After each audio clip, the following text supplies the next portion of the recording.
Thank you, Alyssa. So just a couple updates to share tonight. The first one I wanted to share is what a lot of you in the room actually have been part of. It's a reuse assessment that EPA is conducting with the support of our contractor SKIO. And a lot of you in the room donated your time to talk about what you see as a future vision of this cleanup, what you want to see long term. And SKIO was out here and they had the opportunity to meet with a lot of various parties, individuals that are working on this site, that are involved in this site, that live next to this site.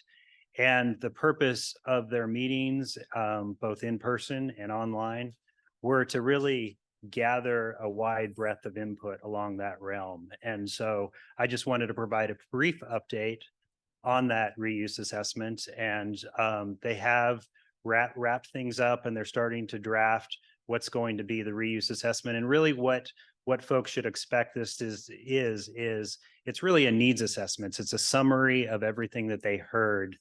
So it's not an extremely lengthy document, but it's something that will set the stages for future phases. So in identifying the breadth of interest, they're going to look at, okay, how can we start implementing certain aspects of this? So I know many of you that were involved in this, again, appreciate your time. We will be coming back to you just to verify everything that we heard. So one more time before it's actually kind of published and shared. So there'll be another touch point for many of you that were involved, and we're looking forward to it because as I said, it's really going to start the next phase of how they can support kind of what could be a long-term vision at this site. So thank you for that. The second update I just kind of wanted to share is the fact that we're in one of the busiest times of the year right now in the field. There's a lot of field work going on. EPA is conducting field work in the river on a daily basis right now in the fund lead areas where EPA is the lead for remedial design. And then we have all the responsible parties doing their designs in the river almost on a daily basis. We are seeing dozens and dozens of deliverables come in. We have taken thousands of samples within this 10-mile stretch over the last summer.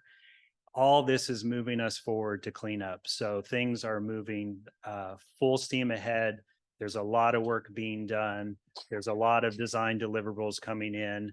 And I really just wanted to kind of convey that this is all moving forward, even though everyone here may not see it on a day-to-day basis, but hopefully you are seeing boats out there. You are seeing people on the riverbanks taking cores with hand augers. This is all the work that's feeding into completing these designs that will ultimately be the blueprints for cleanup. So we are excited to see all this breadth of work that we're seeing this summer, just like we saw last summer. And we are excited to finalize designs within the river.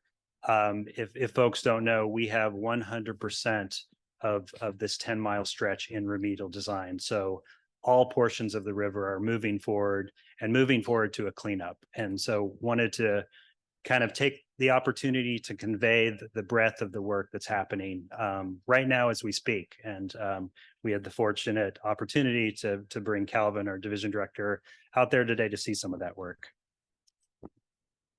And also wanted to just mention too that we'll be seeing tonight an exciting milestone, and that's the field pilot that's going to be happening. So we'll all be learning more about that. And that's a real big milestone in one of the project areas that I know EPA is excited about, because that's moving things forward, moving us towards cleanup. And so we are very excited to share that work and to start that work in the river within the Gasco project area.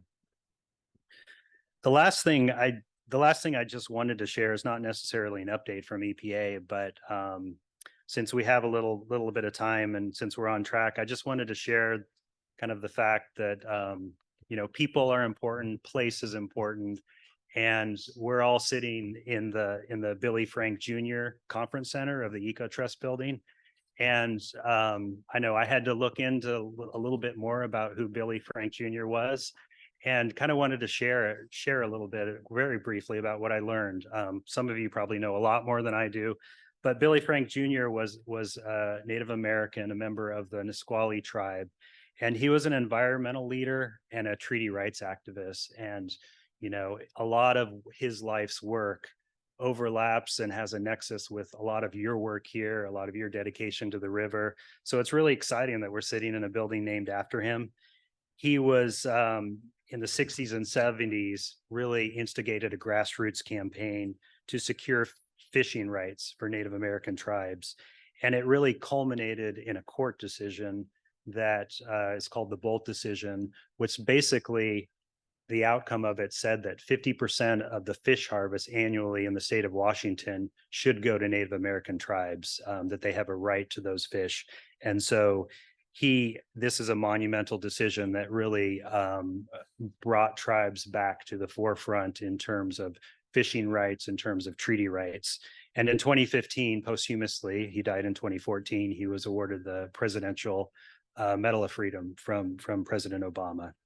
So, he's really seen as bridging kind of Western ideas with Native American societies and really focusing on environmental stewardship. So I thought it was just really cool to kind of share that, because as I said, a lot of you have dedicated a lot of your lives to environmental stewardship, dedicated a lot of your lives to this river. And certainly I know Billy Frank Jr. would really approve of the work you're doing and approve of the work we're doing here tonight. And was really excited to learn about him when I learned we were meeting in a space named after him. So thought I'd share that. And again, thank you for all you do for environmental stewardship. So with that, I'll turn it back to Annie.